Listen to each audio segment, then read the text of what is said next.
So there are interviews, that's a thing that exists. Why? What do you think that's about? Talk about that. What does it mean? It's Lisa, right? Lisa? Laura. Close. Okay, Laura. Talk about interviews. Okay, we can do that. Good question. Thanks. Thank you. You're probably not the only one wondering.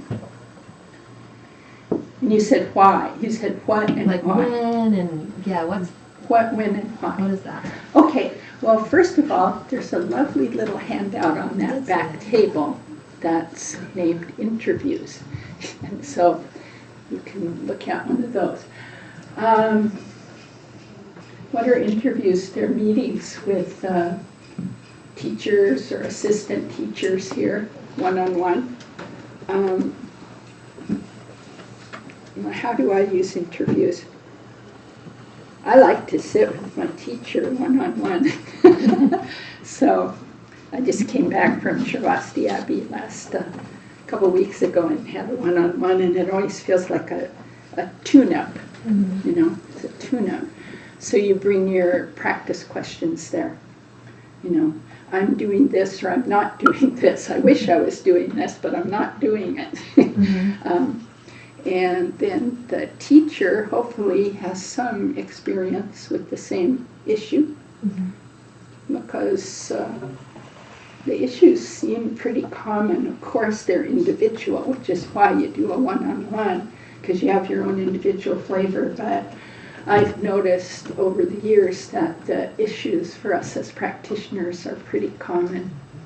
And so that person can simply help you think. You think together, encourage your practice, get some clarity. That's what I think they are. Did that answer it, or you have some more? Like how you get one scheduled, were you wondering too, Laura? Or Scheduling them is you look at the little brochure and you have to schedule each one with the individual teacher's email. So, because we all keep our own calendars. They're fun. And sometimes they're not fun. The ones that are laughing are the people that have had them. Yeah, you call that fun? But they're fun in the sense of people generally seem to leave encouraged and a little clearer. Yeah. Buddhist high life. What's that? Buddhist high life. Yeah, Buddhist high life. This is fun. Anything to add, Bill or Dora?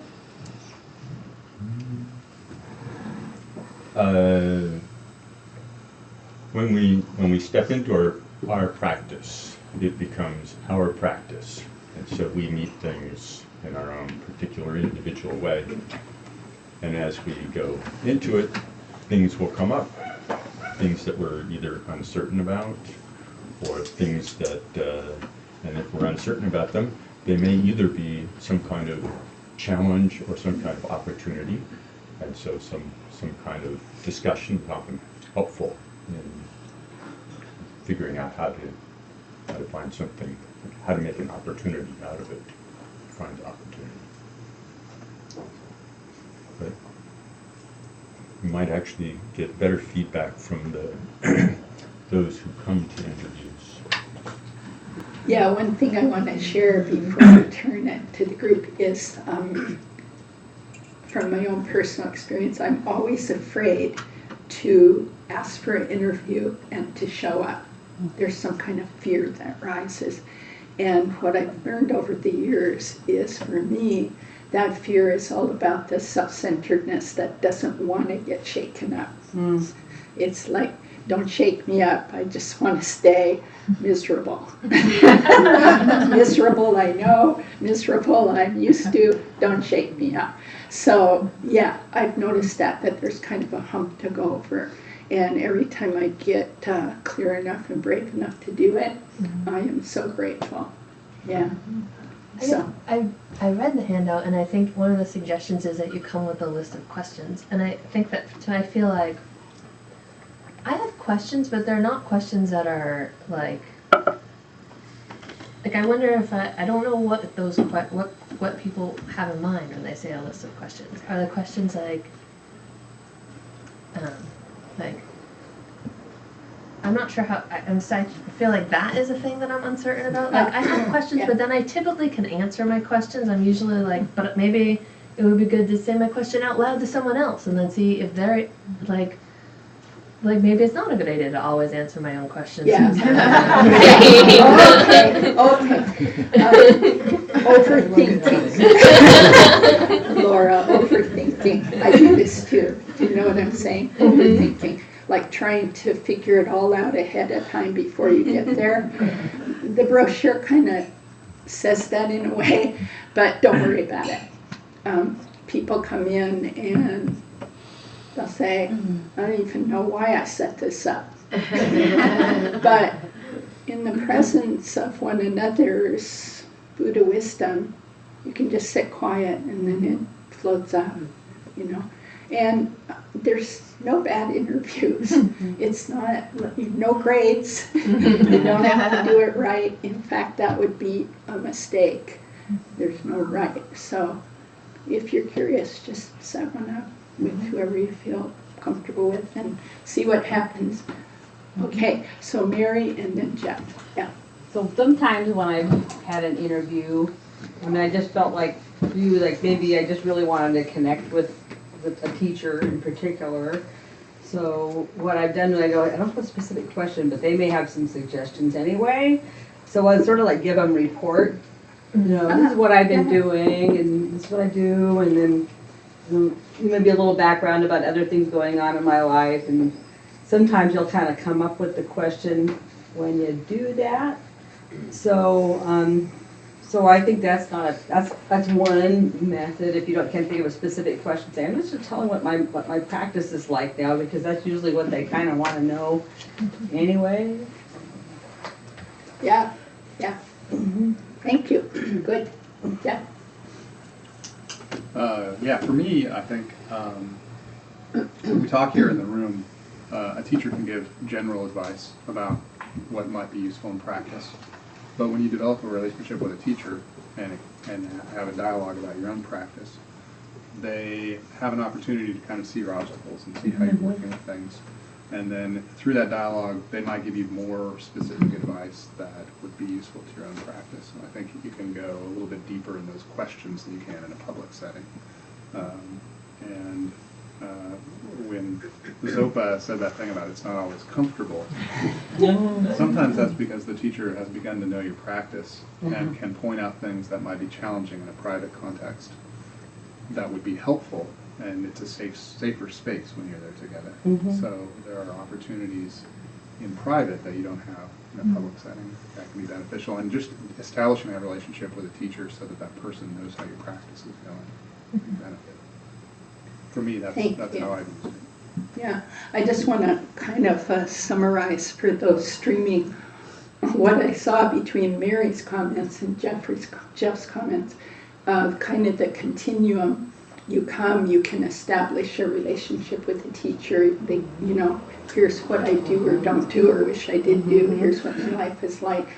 Then they get to know your specific practice and be able to really help guide you. And it can become quite, it's an ongoing relationship. You can, dependent on if you want that. And it really can sharpen the practice for you specifically where you get stuck. So establishing that connection to a teacher is something that is such a rare opportunity in this culture, you know, to say, to be humble enough to say, I actually don't know how to lead myself.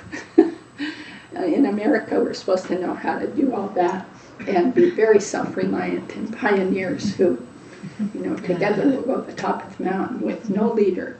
Well, we can see where this gets us.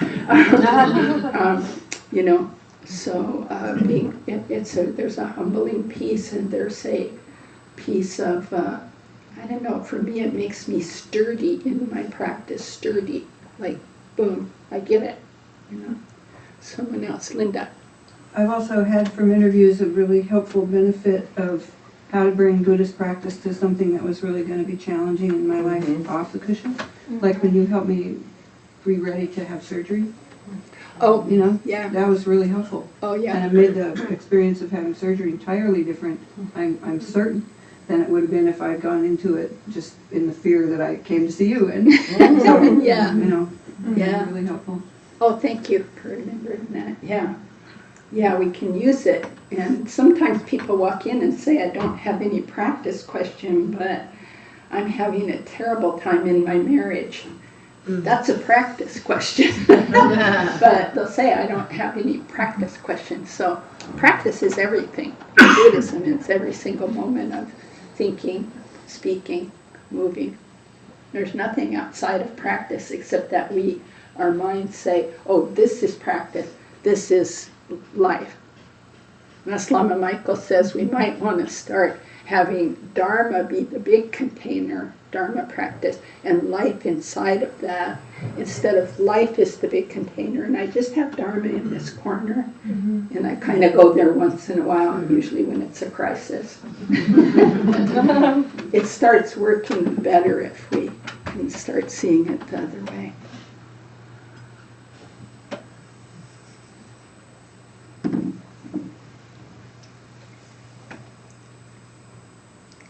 Did we get it for you, Laura? Okay.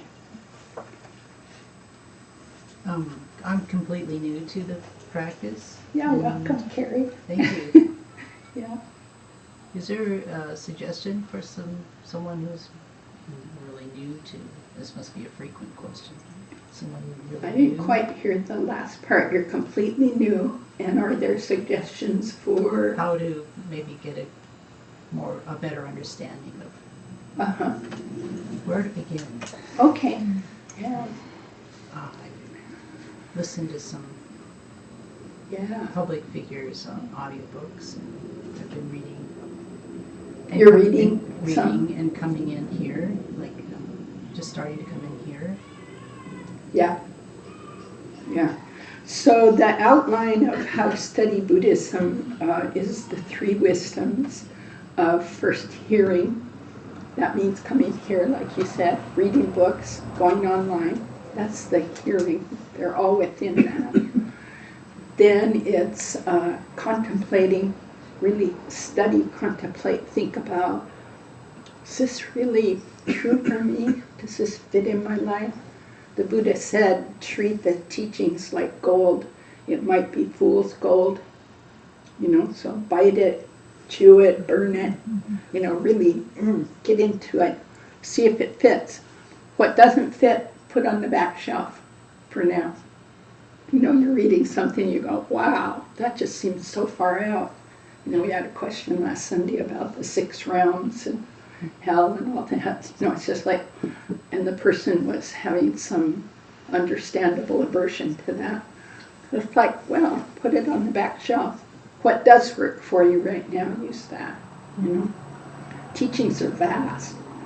So we hear them, we study, contemplate, kind of chew them over in our own life, and then we meditate, just drop the whole thing, abide in, whatever calm you can abide in.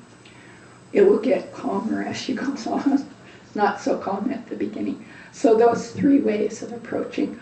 I think if I were brand new, I think an interview is a good thing to do. You just come in to an interview, say I'm brand new, and then the person can ask you more questions. What does that mean, brand new? What have you read? What have you learned? What are you interested in?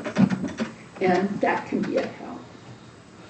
But I think, my teacher said something so helpful early on to all of us that were with her. In the U.S., it's interesting. The teachings are like a gigantic smorgasbord.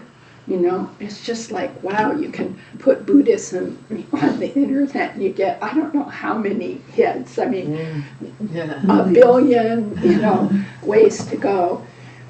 People here are quite confused about the 3 turnings, also about Zen Buddhism, which is out of Japan, and Chinese Chan, and and Thai and Burmese, Theravadan and Tibetan, and it's just, there's so much. So we have this great karma of having access to huge amounts of teaching. We also have the karma to be very busy and have no time, and we have the karma to be quite confused about it.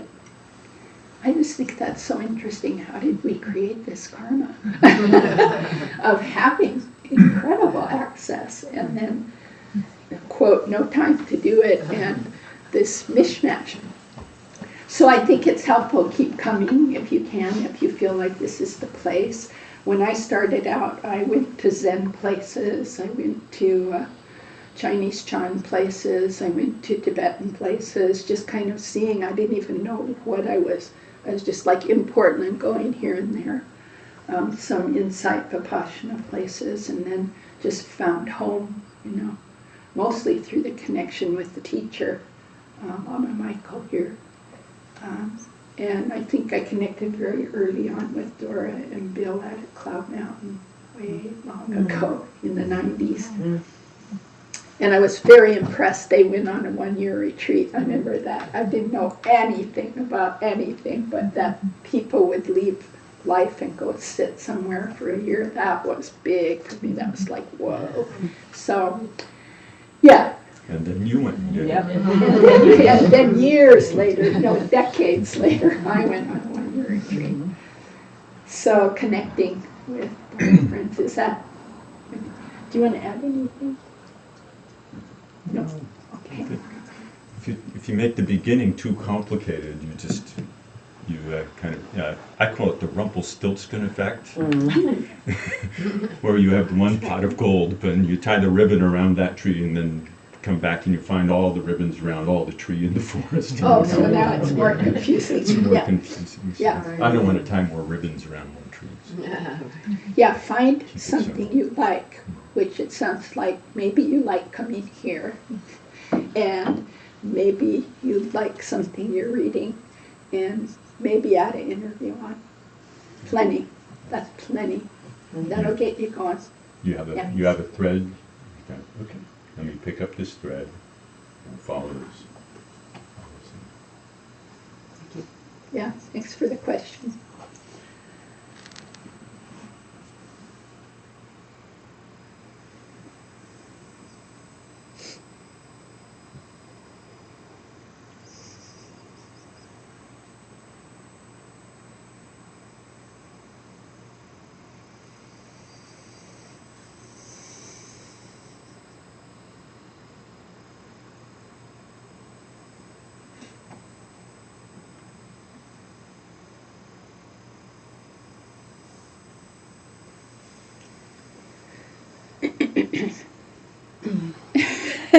Did I feel I don't know if I have the words together. Tracy? Yes. So the thread that I have been picking up for months is the mind training Good. teachings. Yes, astonishing, powerful, and I'm have been mucking about, seeing all the neuroses that I engage in all the time. And some of it's starting to quiet down. But I'm in this place. I've been reading Pema Chodron's book on the Lojong practices, and then Yeah. I've been reading a book that Ken MacLeod translated, The Path of Great Awakening, I think, Yeah. and just trying, Yeah. working with the slogans, using both. And Pema's book for me is like, make friends with yourself, make friends with, make friends with the stuff that what you're adverse to, the things that you've been trying to push away, and it's very warm. And then in the Path of Great Awakening, I've just encountered this sense that, as you open to all this, don't expect that it's all going to be beautiful and lovely and calm and sweet. Right? Yeah. So, like, on the one hand, that hits me. That's like, right on. That sounds very truthful. And then in trying to practice it, to step off the cushion into my life, out the door, and go, okay, right. Don't expect anything. Don't expect that this day is going to be beautiful because I just sat on the cushion and practiced these slogans. Something like, and just trying to be open for the pain that might come, or the conflict that's really going to challenge me, And so I find myself like wanting to go and protect again, wrap the bubble around. So I just want to speak it out there and not just carry it in, and maybe thought that you all had some words to put to that.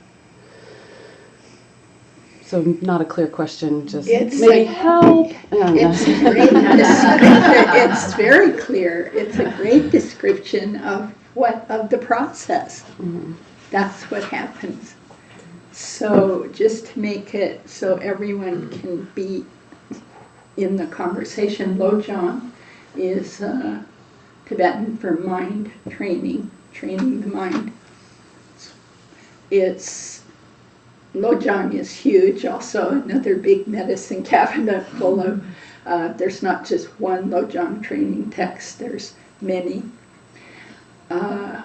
And just quick background, we have had a mind training discussion group here on every other Thursday night. It's taking time off right now, but Tim Campbell and I are going to revive it probably late summer or fall and continue with different mind training texts, many of them. So Lojong is just so great. It's so muscular. It's so dig in. It's the real stuff.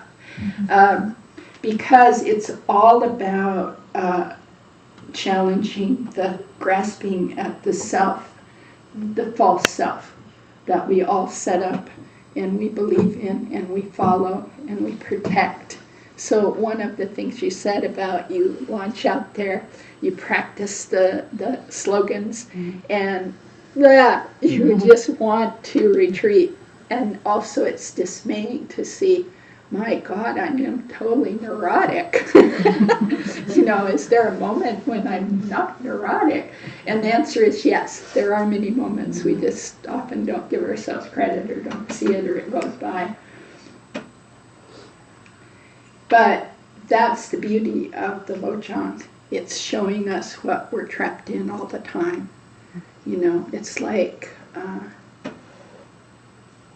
one of the metaphors that works for me, it's like I'm in a prison cell, and when I first hear about the Dharma, what I do is use it to decorate up my prison cell and kind of like it better.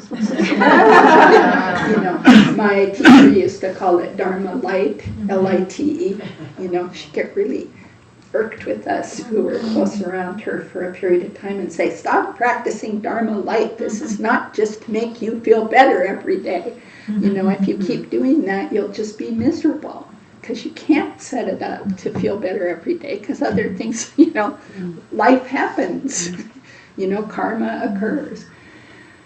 So we decorate up the prison cell for a while, but it's kind of like Bill was saying, don't try to do too much at once. That's fine, but also we need the blueprint of, this is a prison. How can I step out? What are the keys? Lojong training's a really huge key. Shine is a huge key. There are many keys. Compassion, Chenrezig practice that leads us into compassion, huge key. So we are really like someone who's lived in a prison cell all the time, and it's quite scary to step out. I used to do quite a bit of work with prisoners who are practicing Buddhism, correspondence, but sometimes visiting the prison. When the guys got ready to leave, they had been wanting that and wanting it and wanting it, and then they would meet with you and say, I'm terrified to step out in the world, and especially the longer they've been in the prison. And this is a prison that the teachings say we've been in since beginningless time. We're doing something quite big here, And so, of course, all kinds of fear can come up, confusion. Maybe the prison's better. I even met a prisoner when I was a young lawyer who re-offended on purpose in front of some police to get back in. And there's a saying, they have 3 hots and a cot, 3 hot meals and a cot. It's better than being outside. So he committed a crime just to get back in because the world was so scary. So think about if you've been in the prison 5 years and all the technological differences that have occurred. You step out in the world. It's scary. How are you going to be ready for a job as an ex-con? So this is kind of how we are. That's why I'm saying this is kind of how we are. So, but we say, yeah, wow. Now, through the blessings of my teachers, through the teachings, I see it is a prison. But who's creating it? My own mind. I can do these practices. I can get free. And we need to be very gentle with ourselves. Move forward, then, ooh, terror. Okay, sit with the terror. I've got a technique. I can sit with the terror. It goes. The fear, the anxiety. Then sit with the joy. Oh my God, I feel so happy to have handled that well. Go into surgery and have it be fine. You know, I feel so happy. Sit with that, it'll go too. You know. So, yeah, you just described the whole thing. That's how it is. That's how practice is. Thank you, Tracy. That's how it is. Good for you. Yeah. Thanks for taking that on seriously.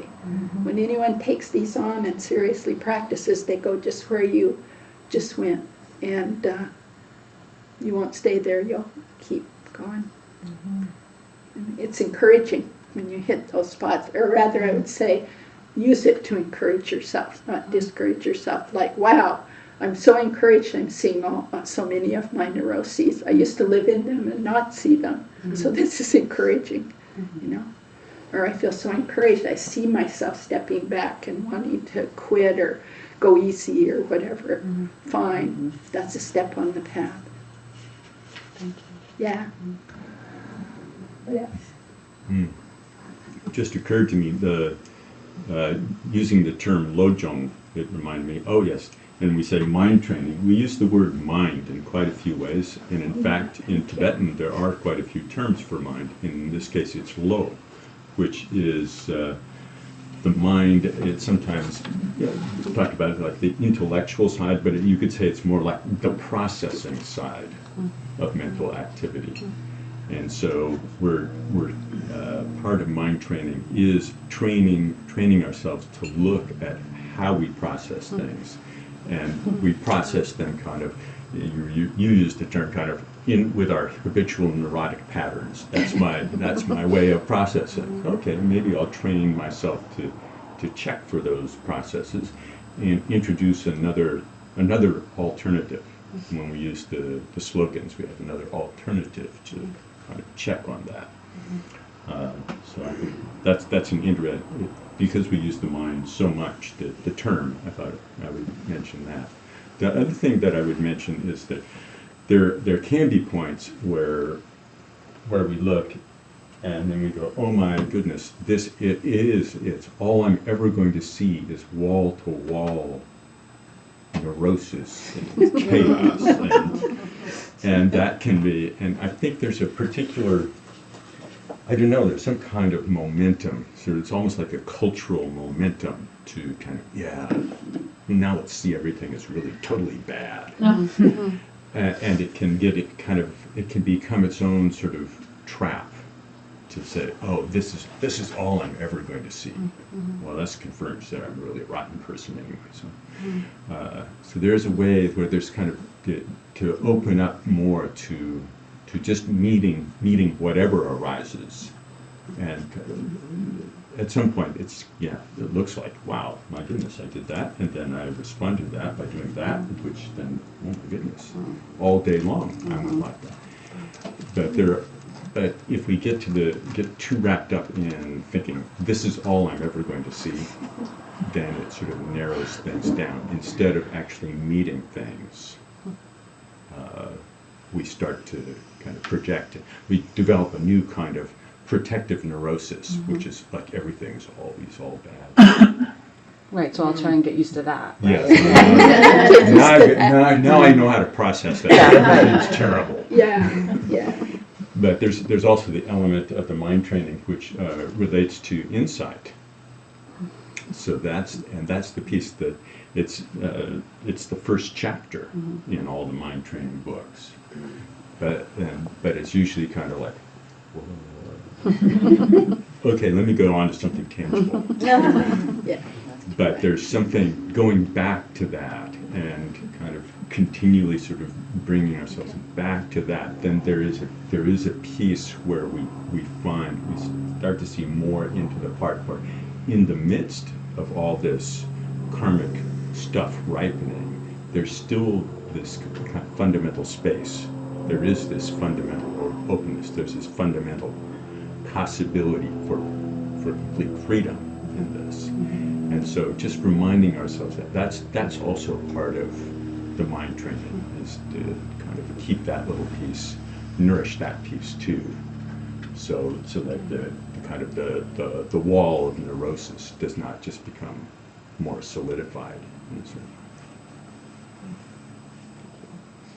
Yeah, another way, or just riffing off of that,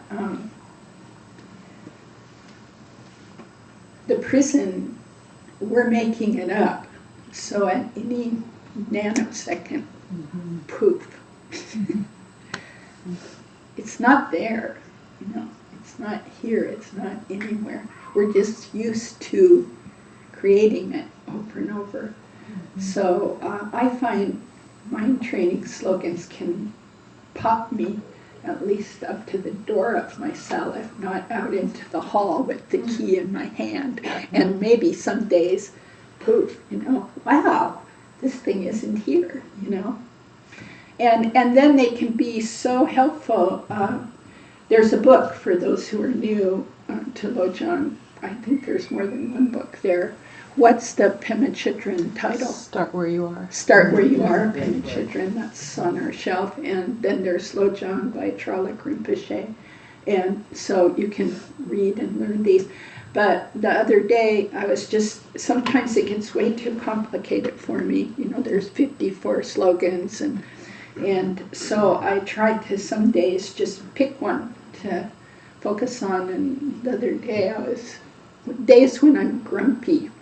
Seems like there's a lot of those, but not making it solid. I just used the one, always be grateful.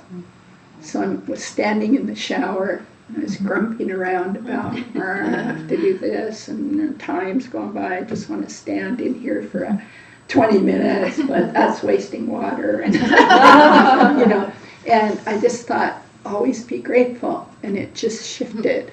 Wow, this water. Wow, this warmth. Wow, this nice place to live. Just boom, So you can pick one or two and just work it, and work it for a day or two, and you start seeing the results. Yeah. Mary? I'm just kind of add on to experientially. For myself this week, I had a little, like many people, had a little work thing that came up that really kind of caused a lot of emotions. I was just like, "Argh," So, of course, I came home with that, which is really great. But when I finally got out of it was when I felt like things were really starting to ramp up inside me, and then that's what I noticed, is that like being mindful of my body and how I felt in my body, and in the moments my heart's really racing, and you have this feeling, and it's like, okay, you don't have to let it keep going. So I just sort of stayed in my room by myself for a while, and just quietly listened to an audio book that actually hit right on exactly what was going on, and so it was just kind of remarkable. But the big thing what I'm saying is that just if you can notice how you're feeling, that sometimes is enough to kind of stop you. it's coming up again, and then it was, you know, and then you can do something about it because you don't feel like you're going crazy. Yeah, thanks. That awareness pops the prison, because it's only made of not awareness. You know, it's only made of not awareness. It's been trapping myself in my own confusion is what it, you know, like the prison, creating this prison, when you said it's really true, because it was like, I felt like I was trapped. It's like, no, you're not, Yeah, you know, yeah. so.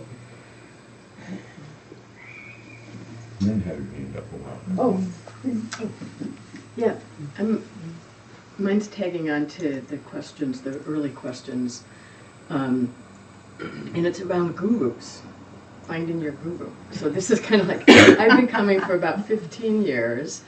One of my first non-interview interviews was with Dora, which was after 9/11, and I just started coming to KCC.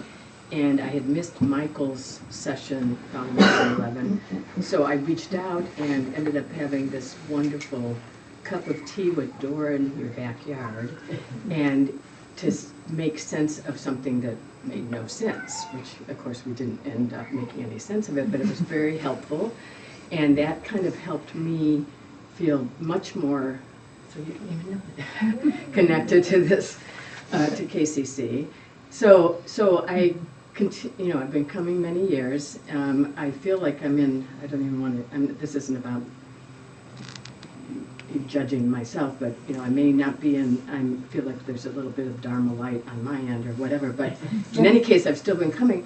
But one thing I'm aware that many of you have is, the long timers, is you've identified, you have a living enlightened being that you've identified as your guru. So like when you go up to the Abbey Zopa, or Mary, you go up to Vancouver and meet with Trungpa Rinpoche. Yeah, Trungpa Rinpoche. So where does that fit in? Because I feel like I just saw Mingyur Rinpoche, which was a wonderful 2 days, but I wouldn't dare ask him to be my guru. It just feels like, Why not? well, because he's so busy, and there's probably 1 million people wanting him to be their guru. Those are factors, but that doesn't actually answer the question. Well, I guess that's kind of what part of my beginning, the question before that is, can you talk about that aspect of practice, of having a guru, which is different than a teacher? Or, I mean, it's the same, it's a teacher, but it sort of, it feels like, I feel more able to kind of make an, obviously, easier to make appointments with interviews with any of you all, but the in-person, but that other guru level seems different. You want to go forward? I've got a few things, but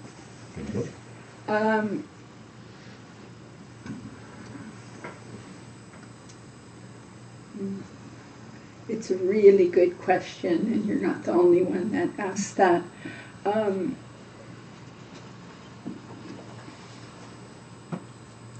In the Kagyu teachings, gurus are on 3 or 4 levels. I can't remember. Guru meaning teacher. So there's the guru of the authentic teachings. That's what you read, what you hear. That's the guru showing up. It's the guru showing up. Then there's the guru showing up in personal form, like in a human body. And then there's the guru of our own Buddha wisdom, you know. So it's important that we don't just stick it onto a human form. Okay. Like my human form has to have connection with that human form, or I have no guru. Okay. We all have the guru of the Dharma.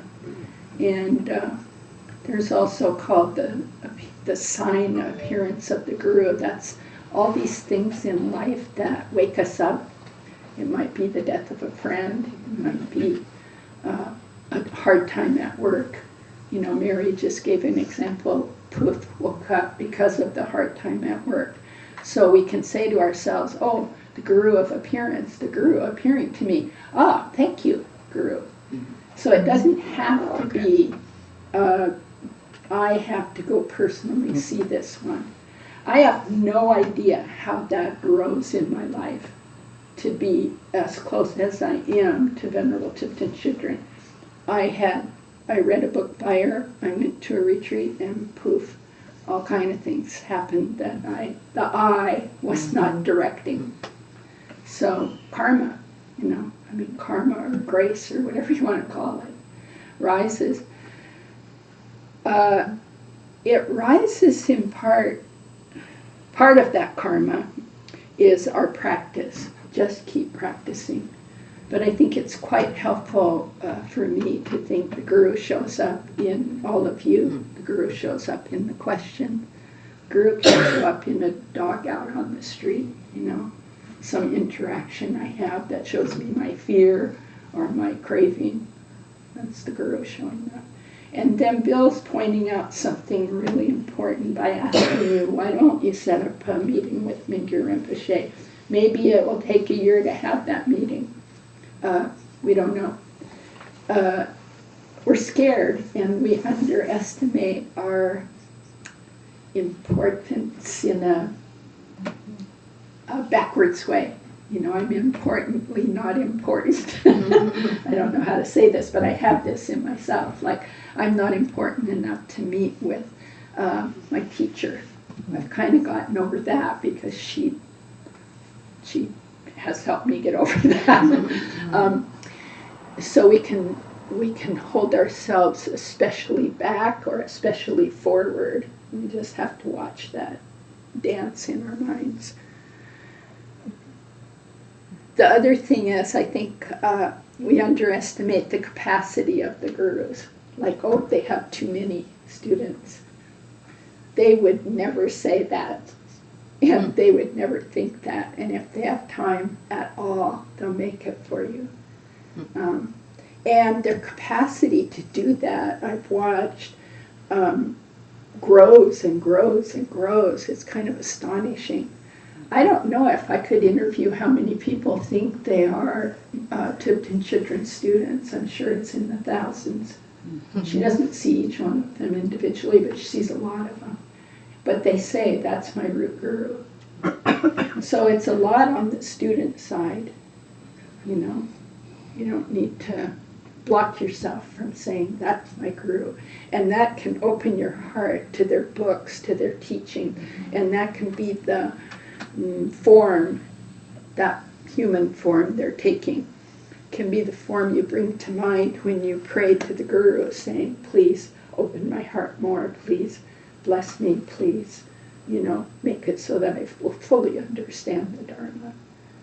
So these are just forms. We need to go to that bigger view of we're just in this form for a bit, they're in that form for a bit.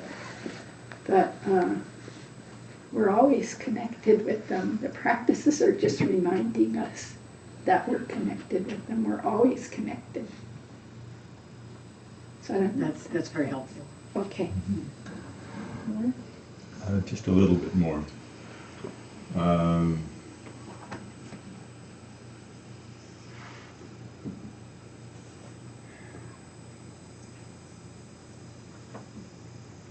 It's not actually necessary to make the appointment.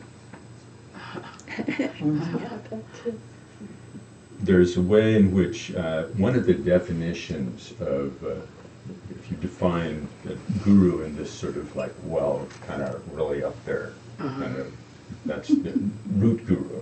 Right.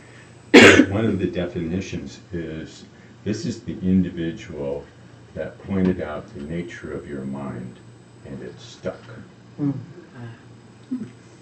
So you could be sitting in the back row after having come in late, and whoever it is who's teaching presents something, sits in a certain way, whatever it is, but it gets through and you recognize something. Okay. that Okay. that then and it could be actually a writing from Milarepa. Then your guru is Milarepa, who has been dead for hundreds of Right, years. right. Oh, okay. So there's more dimensions to it, but I wouldn't sell short the piece that it is actually very helpful and beneficial to have established a relationship where you can actually check in. That was, very important in my life, and but it didn't happen immediately. I had exposure to Kala Rinpoche, but I never felt like, and I was completely blown away by him and had many experiences with him, but I never felt like I had the kind of this sort of reciprocal connection like that. Like his activity and his lifespan was such that, and my activity in the Dharma, it just didn't match up that I would feel I would feel my practice deeply enough, and then sort of connect with him in a way that actually happened. But it did happen with Zopa Rinpoche. But along the way, there's one of the things that we talk about, and it sounds kind of this, the word merit comes up, but you could just substitute something less religious sounding, basic momentum, basic spiritual momentum, kind of the way that we've actually really invigorated our practice. And one of the things you said, it could be a year, or it might be 2 years, but you might set your mind, I am actually going to meet, I really want to meet with Mingyur Rinpoche just once in my life. No, that might mean like looking ahead and seeing what the schedule is, where he's going to do a retreat, and making time for that, really investing in your practice, investing in ways just in your connection with the Dharma in all manner. And sometimes I think that the work that I did as a carpenter or sweeping the porch was probably the most significant groundwork that I did actually to create the grounds for me to connect with Zopa Rinpoche. Yeah. And I say that 100% seriously. Because that is actually what drew me into kind of the heart of things. So that I did feel, it actually gave me some confidence to go and sit down and talk to Zopa Rinpoche. Yeah. Okay. Sort of like, and this isn't a recipe that, it's all going to work exactly like this, but the recipe for invigorating your own practice and invigorating kind of your intention, Right. that is important. But also the piece that it actually doesn't actually fundamentally depend upon us getting the interview where they say, oh, nice to see you again, Bill. That's actually, this is a kind of a big dance. Along the way, one of the things that Zopa Rinpoche said about your teacher, we can be overeager. It's like we read in the book, we're going to flip ahead and say, ooh, the root guru. Let's start there. I want one of those. Yeah. I want one of those. I'll buy one. And then you look and said, oh, well, then it says, oh, you should see your root guru as the Buddha. And so you can kind of you've gone ahead in the book, and you've gotten kind of ahead of yourself, and then you say, okay, well, then I'm going to see whoever it is as the Buddha. We may actually, I've thought often, like, how would I recognize a Buddha? If they had a name badge, at the convention with a name badge that said Buddha, I'd have a better shot at it.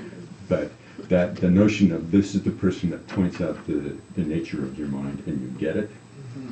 Okay, just to like sort of leave that. And Zopa Rinpoche said, I know that you've been told over and over again, you've heard this thing, that you should see your guru as the Buddha. And it's kind of, it's like, and he knew the problem in that. He said, now, what I want you to do is, however you see your teacher, if you see your teacher as just an ordinary person who is somewhat helpful in the Dharma, you see your teacher as that, just a colleague in the Dharma who is helpful. If you see your teacher as a bodhisattva, and you went through all these stages, like if you see your teacher as, an aspiring bodhisattva or a bodhisattva, on, just how do you actually see your teacher? So that there's a kind of piece of just kind of directness about it, simplicity. And it's really start where you are. Mr. Clark, Great, thank you.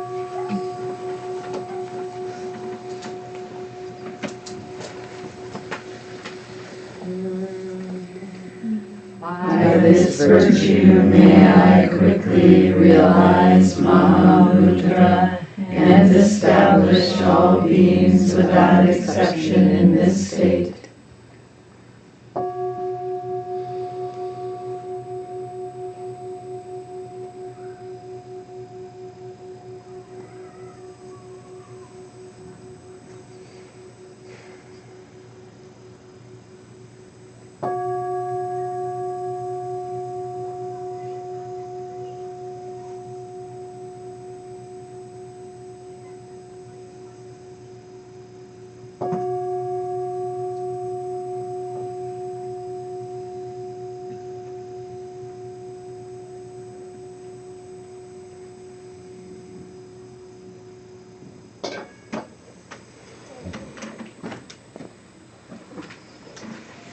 Thanks, everybody. It's quite lovely. So cleaning day. Even if you can't stay, will you please pick up one or two sabutans and zapus and dust them out on the porch and stack them over there.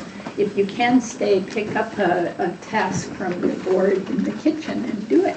Thank you. And you never know, maybe picking up this one cushion